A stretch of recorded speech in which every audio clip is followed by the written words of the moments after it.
Assalamualaikum warahmatullahi wabarakatuh. Halo anak-anakku kelas 10 siswa baru SMA. Selamat berjumpa dalam pembelajaran Bahasa Indonesia di kelas 10. Semoga kalian belajar dengan baik, rajin, dan selalu semangat. Materi pembelajaran yang pertama pada mata pelajaran Bahasa Indonesia adalah teks laporan hasil observasi atau disingkat menjadi LHO. Sesuai dengan kompetensi dasarnya, yang pertama 3.1 menginterpretasi teks laporan hasil observasi, yang kedua menganalisis kebahasaan teks laporan hasil observasi. Adapun indikator atau tujuan pembelajarannya, yang pertama, peserta didik dapat mengidentifikasi isi teks laporan hasil observasi.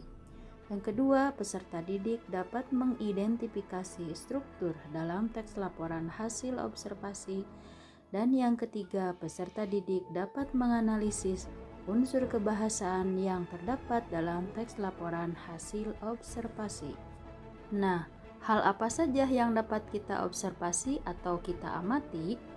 Tentu saja banyak hal yang dapat kita amati, misalnya alam sekitar kita, seperti tumbuhan, hewan, atau binatang, gunung-gunung, bukit, bahkan tubuh kita pun dapat menjadi objek observasi atau pengamatan. Lalu, mengapa kita perlu melakukan observasi atau pengamatan terhadap alam sekitar? Ya, karena dengan melakukan pengamatan terhadap alam sekitar akan menambah keyakinan dan keimanan kita terhadap kebesaran Allah Subhanahu wa Ta'ala melalui hasil ciptaannya. Itu pula yang diajarkan kepada peserta didik agar selalu bersyukur kepada Allah Subhanahu wa Ta'ala melalui ciptaannya. Baik, untuk pembahasan selanjutnya kita akan membahas tentang pengertian teks laporan hasil observasi. Ya, pengertiannya, teks laporan hasil observasi adalah teks yang berisi penjabaran umum mengenai sesuatu yang didasarkan pada hasil kegiatan observasi. Kegiatan observasi merupakan kegiatan pengumpulan data atau informasi melalui pengamatan langsung atau peninjauan secara cermat di lapangan. Kegiatan ini dilakukan untuk memperoleh informasi tentang tingkah laku, keadaan, kondisi, atau situasi dari objek yang lalu apa saja ciri-ciri teks laporan hasil observasi? Ciri-cirinya yang pertama, bersifat objektif, global, dan universal. 2. Objektif yang akan dibicarakan atau dibahas adalah objek tunggal. 3. Ditulis secara lengkap dan sempurna. 4. Ditulis berdasarkan fakta sesuai dengan pengamatan yang telah dilakukan. Yang kelima, informasi teks merupakan hasil penelitian terkini yang sudah terbukti kebenarannya. 6. Tidak mengandung prasangka, dugaan, atau pemihakan yang menyimpang atau tidak tepat. Dan yang terakhir, saling berkaitan dengan hubungan berjenjang antara kelas dan subkelas yang terdapat di dalamnya. Lalu, jenis informasi apa yang terdapat di dalam teks laporan hasil observasi? Ada dua, yang pertama fakta dan yang kedua opini. Apa itu fakta? Fakta adalah peristiwa yang benar-benar terjadi dan tidak terbantahkan kebenarannya serta bersifat objektif. Sedangkan opini adalah pendapat penulis tentang suatu fakta yang terjadi. Selanjutnya, contoh kalimat fakta dan opini. Contoh fakta. SMA Negeri 16 Garut saat ini telah menerima siswa baru sebanyak 12 rombel. Adapun contoh opini, SMA Negeri 16 Garut adalah sekolah idaman kami. Apa perbedaan fakta dan opini? Fakta adalah peristiwa yang memang benar-benar terjadi, sedangkan opini adalah pendapat seseorang terhadap suatu peristiwa. Untuk materi selanjutnya yaitu struktur teks laporan hasil observasi. Terdiri dari 4 struktur. Yang pertama, pernyataan umum. Pernyataan umum merupakan pembukaan yang berisi pengertian mengenai sesuatu yang dibahas di dalam teks. Yang kedua, deskripsi bagian, yaitu bagian yang berisi ide pokok dari setiap paragraf atau penjelasan rinci. Yang ketiga, deskripsi manfaat, yaitu bagian yang menjelaskan manfaat dari sesuatu yang dilaporkan, biasanya untuk benda mati. Sementara itu, untuk mendefinisikan benda hidup, definisi yang digunakan adalah definisi perilaku. Selanjutnya, penutup atau simpulan. Penutup atau simpulan merupakan bagian rincian akhir teks laporan hasil observasi. Penutup dapat berisi simpulan berupa tanggapan atau interpretasi penulis tentang objek yang dibahas. Penutup atau simpulan bersifat opsional, artinya boleh ada, boleh juga tidak ada. Perhatikan contoh berikut ini. Pernyataan umum. Wayang adalah seni pertunjukan yang telah ditetapkan sebagai warisan budaya asli Indonesia. UNESCO, lembaga yang mengurusi kebudayaan dari PBB, pada tanggal 7 November 2003 menetapkan wayang sebagai pertunjukan bayangan boneka tersohor berasal dari Indonesia. Wayang merupakan warisan mahakarya dunia yang tidak ternilai dalam seni bertutur. Berikutnya, struktur yang kedua yaitu deskripsi bagian. Contoh, para wali songo, penyebar agama Islam di Jawa, sudah membagi wayang menjadi 3. Wayang kulit di timur, wayang wong atau wayang orang di Jawa Tengah, dan wayang golek atau wayang boneka di Jawa Barat. Deskripsi bagian yang kedua, wayang kulit dilihat dari unsur dan gaya pertunjukannya dibagi menjadi bermacam jenis. Jenis yang paling terkenal adalah wayang purwa. Wayang purwa terbuat dari kulit kerbau yang ditata dan diberi warna sesuai kaidah pulasan wayang pedalangan. Kemudian, contoh deskripsi bagian yang ketiga, adapun wayang wong adalah salah satu pertunjukan wayang yang diperankan langsung oleh orang.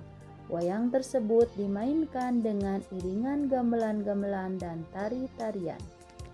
Kemudian, contoh deskripsi bagian yang keempat. Selanjutnya, jenis wayang yang lain adalah wayang golek yang mempertunjukkan boneka kayu.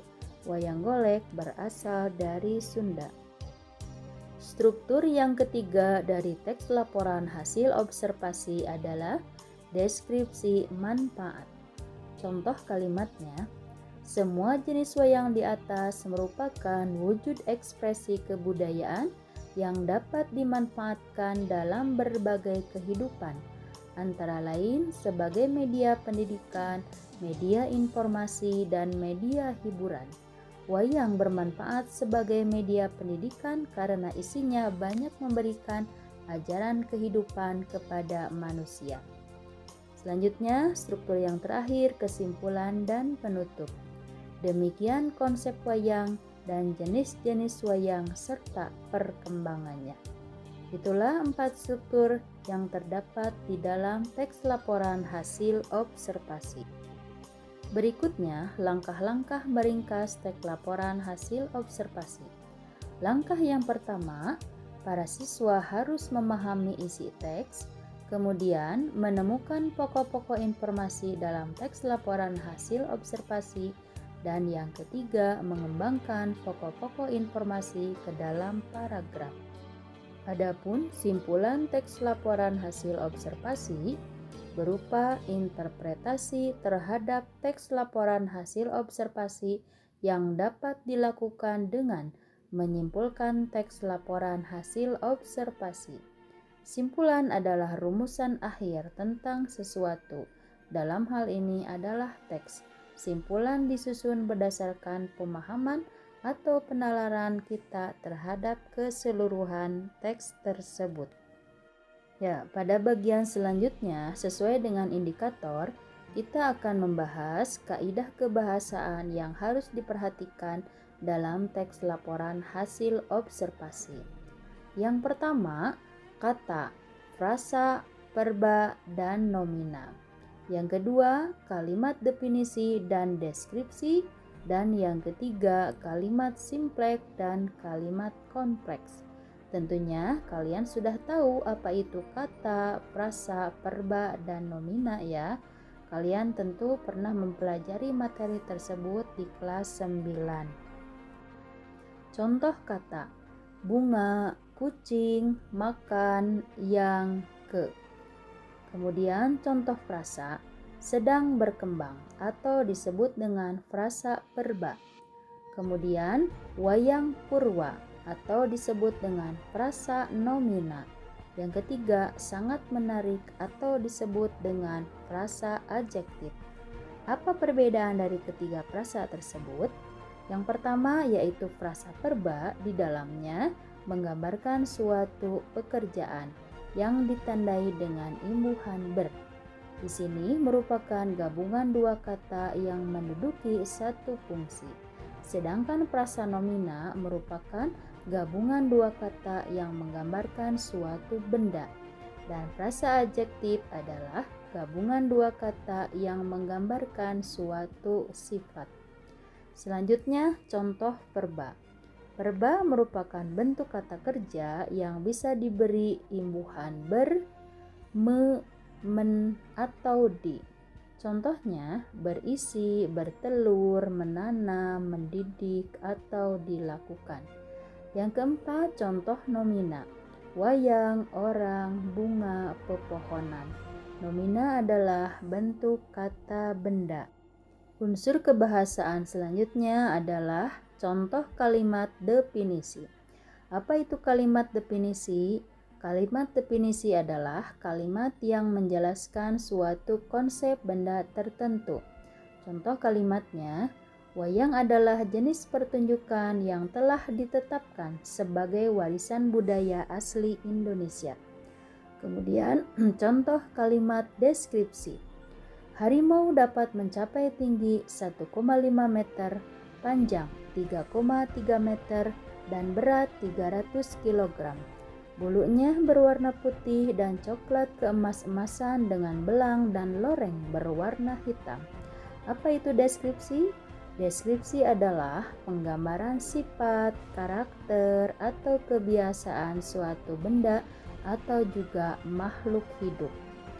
Berikutnya, unsur kebahasaan yang berikutnya adalah contoh kalimat simpleks. Wayang golek terbuat dari kayu. Kalimat simpleks adalah kalimat minor atau kalimat sederhana yang minimal hanya terdiri dari unsur subjek dan predikat. Sebaliknya dari kalimat simpleks yaitu kalimat kompleks. Kalimat kompleks merupakan gabungan dua klausa atau lebih yang dihubungkan dengan konjungsi.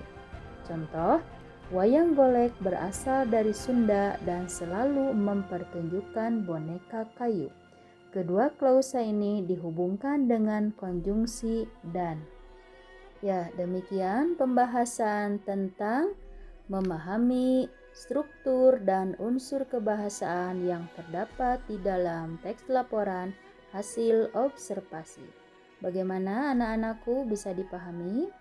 Untuk memperdalam pemahaman kalian, ada latihan yang harus dikerjakan, yaitu pelajarilah contoh teks laporan hasil observasi yang terdapat pada buku paket Bahasa Indonesia kelas 10 berjudul The Topeng Museum Angkut pada halaman 16. Kemudian, tentukan strukturnya dan analisislah unsur kebahasaan. Selamat belajar, semoga bermanfaat. Tetap semangat untuk meraih masa depan yang gemilang.